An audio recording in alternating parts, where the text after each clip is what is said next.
안녕하세요. 순금초대 유재고입니다. 트럼프 2기 정부가 들어서면서 국내외적으로 여러 가지 반응과 행동이 잇따르고 있습니다.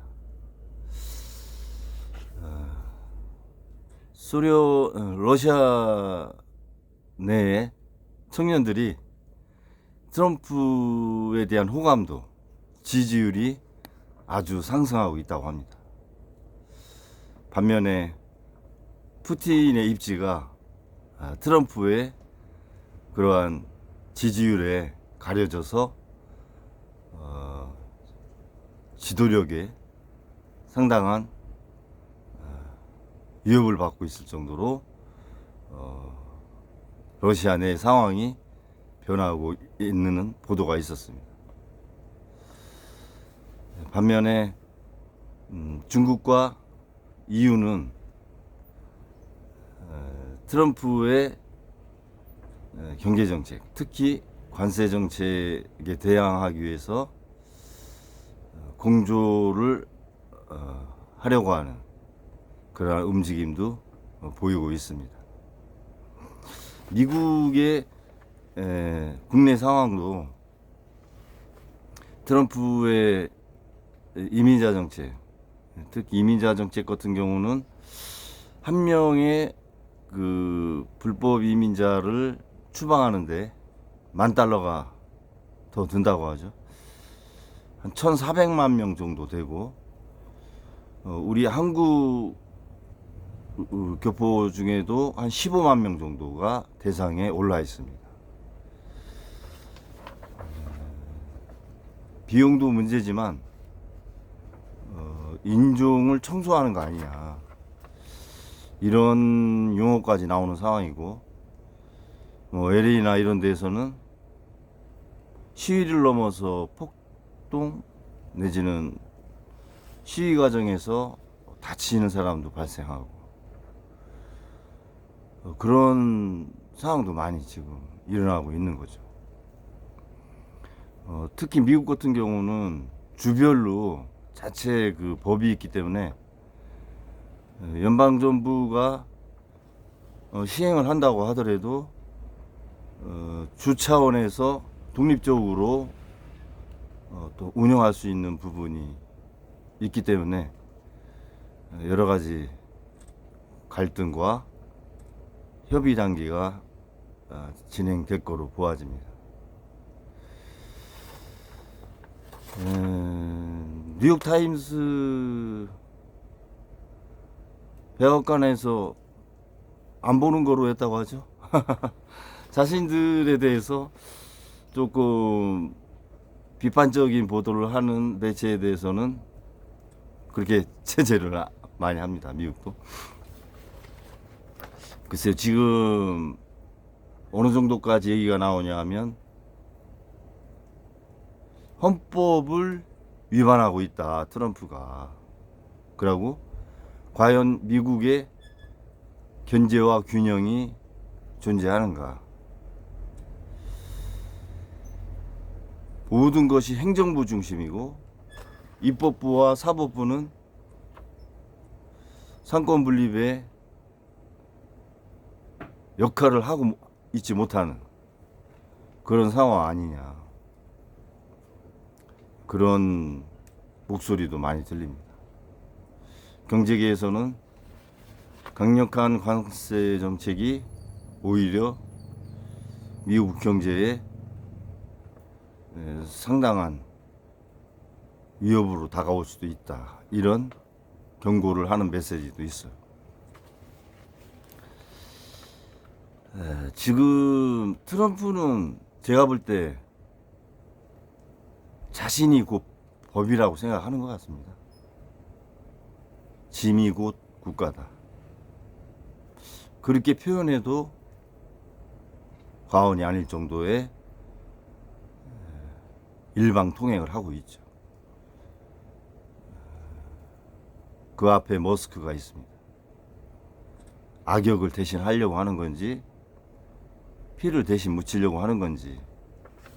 머스크도 장사꾼인데 자신한테 도움이 되지 않는 것은 하지 않을 거라고는 보는데요.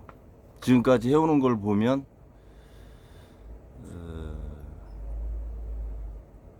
정부 효율화라고 하는 명분 아래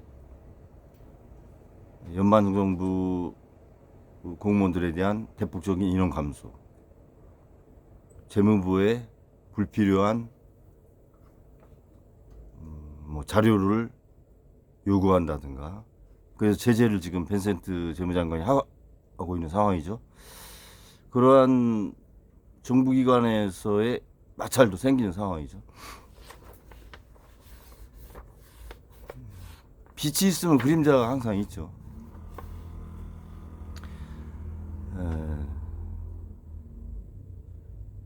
오래 가지는 않을 겁니다. 1, 2년 있으면은 평가는 분명히 나올 거라고 보고요. 과연 이러한 트럼프의 일방적인 드라이브가 지속 가능할 것인지는 두고 봐야 될 것 같습니다.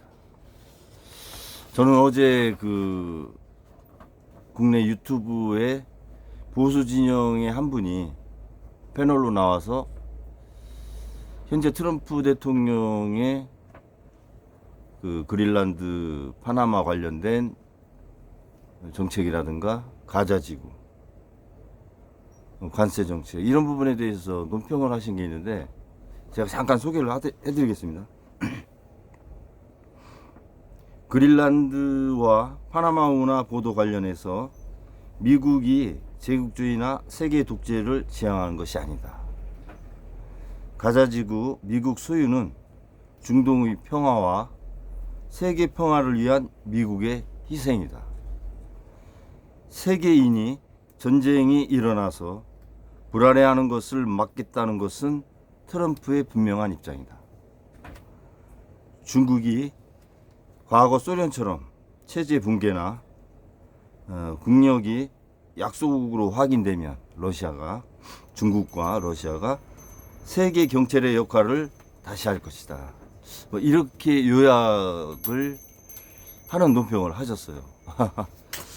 여기서 저는 이제 좀 의아해 하는 것이 가자지구를 개발해서 휴양지를 하고 중동에 이스라엘과 협력을 해서 평화를 하려고 하는 것이 미국의 희생이다. 너무 우호적인 평가라고 봐집니다. 가자지구 거주민을 입장이라면 이런 말을 할 수 있을까요? 과연 트럼프가 희생을 하고 있습니까, 지금? 우리 국내 보수분들도 미국이나 지금 트럼프의 민주주의 또 시장 경제를 바라보는 시각을 맹목적으로 지지하는 것은 저는 옳지 않다고 생각합니다. 상식 납득할 수 있는 상황이 돼야 되는 거죠. 저는 그런 생각이 많이 드는데요.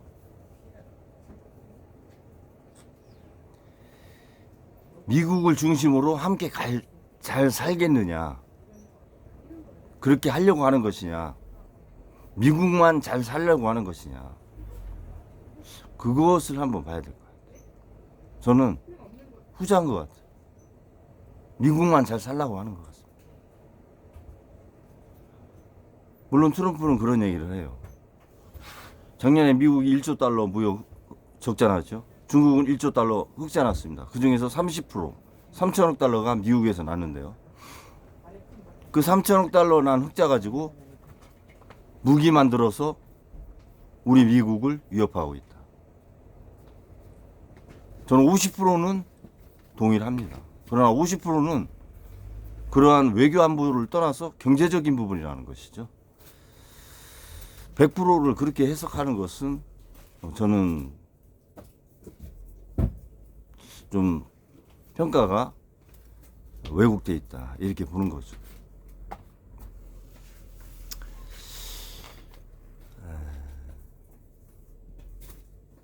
트럼프가 이러한 관세라고 하는 장벽, 제가 쇼츠 올린 것이 관세는 명나라의 만리장성하고 똑같다. 만리장성 싸가지고 결국 명나라도 망했잖아요. 관세가 모든 것을 해결할 것이라고 생각하지는 않을 겁니다. 트럼프도. 하나의 수단으로 생각을 하고 있는 거죠. 거래의 수단으로. 그래서 오늘 보편관세에서 상호관세로 이시다 시게루 일본 총리 2월 10일 날 만나면서 상호관세를 표명할 것이다 이렇게 얘기했는데, 동일한 뭐 10% 관세, 20% 관세가 아니라 세계에 대해서 각 국가별 거기에 맞는 관세를 적용을 하겠다는 거죠.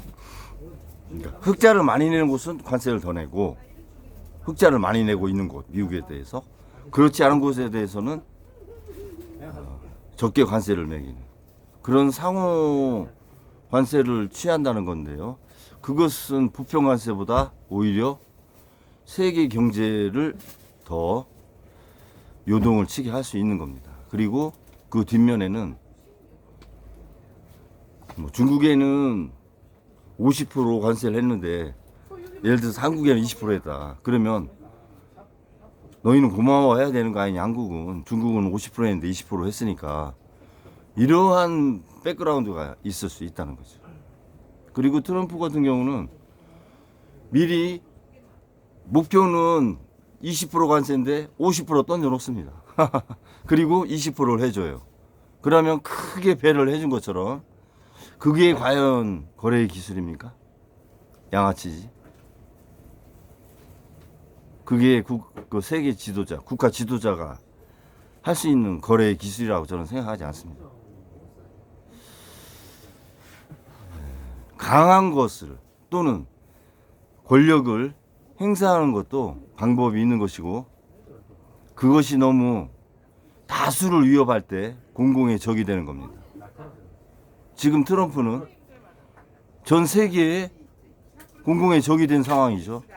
그러면 한 블록이 미국을 대항하지 못하면 다른 블록과 연합을 하는 겁니다. 미국이 27조 달러면 경제 규모가, 중국이 18조 달러에 EU가 16조 달러예요. 그럼 34조 달러예요. 미국을 앞섭니다. 두 곳이 합하면. 그렇게 공동 대응할 수도 있는 거죠. 너무 일방적이고 독재적이고 다른 세계의 희생을 통해서 자신의 이득을 취하려고 한다. 그러면 양보할 수 없을 때 그런 연맹이 구성이 되는 겁니다. 그러면 더 관세를 100% 때리겠다? 그러면 포기할 수도 있죠, 미국을. 미국 소비 시장이 아무리 커도 일정 부분 포기하는 겁니다. 캐나다처럼. 그렇게 내가 던지면 다 받아들일 거라고 생각하는 트럼프의 자신감. 그건 자신감이 아니죠. 오만이죠. 아무리 허접한 개발도상국이고 국가라고 해도 하나의 공동체입니다. 영토, 주권, 국민을 갖고 있는 국가인 겁니다. 자존심이 있는 겁니다. 그것을 훼손시키면 어느 국가가 그것을 받아들이겠어요? 그것을 건드린다는 거죠, 트럼프는.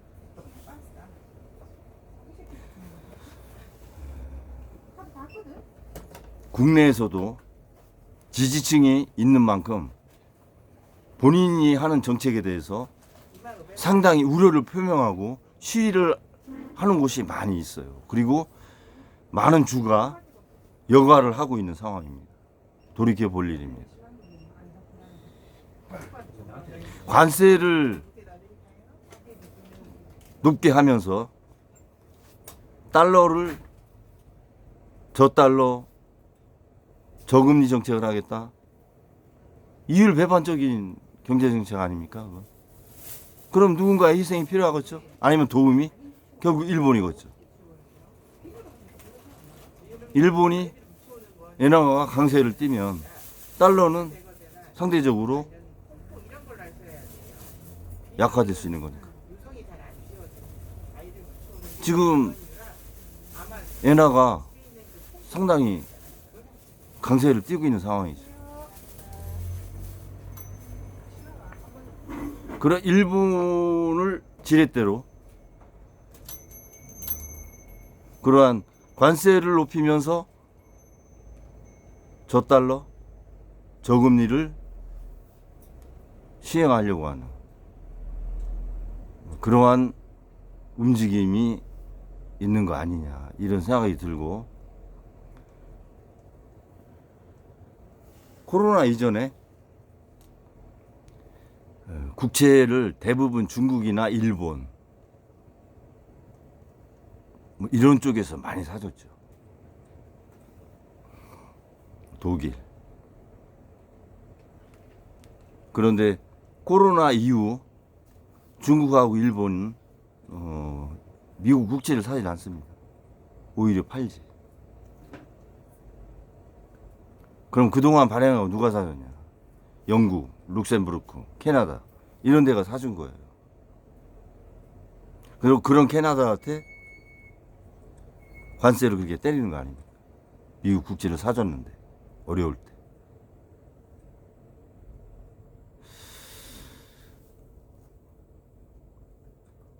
일본이 국채를 많이 사주겠죠. 이번에 이시다 시게루 총리와 트럼프가 만나서 환율 부분하고 미 국채 부분 이런 부분에 대해서 논의가 아마 공동 협력하는 쪽으로 진행이 될 거라고 봐집니다.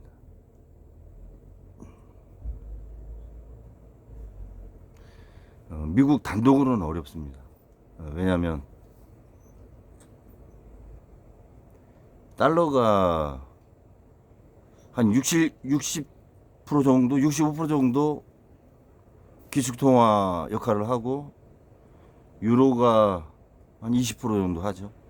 그 다음이 파운드, 영국 파운드와 엔화, 위안화 이렇게 가는데, 나머지 국가가 한 3%씩 해서 한 10% 차지하는 거죠. 그러니까 일본의 영향력이 크죠. 그래서 일본을 활용할 것이다. 관세로 나타나는 그러한 경제적인 불안정 요소를 일본의 엔화로 방어하는, 그리고 앞으로 발행할 국채를 일본과 영국, 호주 그런 나라들을 통해서 국채를 매입을 권유하지 않을까 이런 생각이 많이 듭니다. 아무튼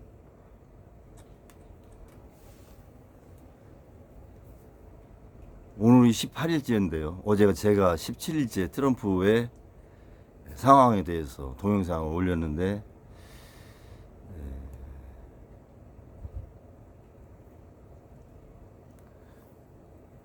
좋은 쪽으로는 미국을 강하게 만들려고 하지만 그것이 외줄타기가 되고 공공의 적이 되는 그러한 양면의 날이 있는 것이다. 이런 메시지를 한국인으로서 트럼프한테 전하고 싶어서 방송을 하는 겁니다. 주말인데요. 남은 하루 잘 보내시기 바랍니다. 감사합니다.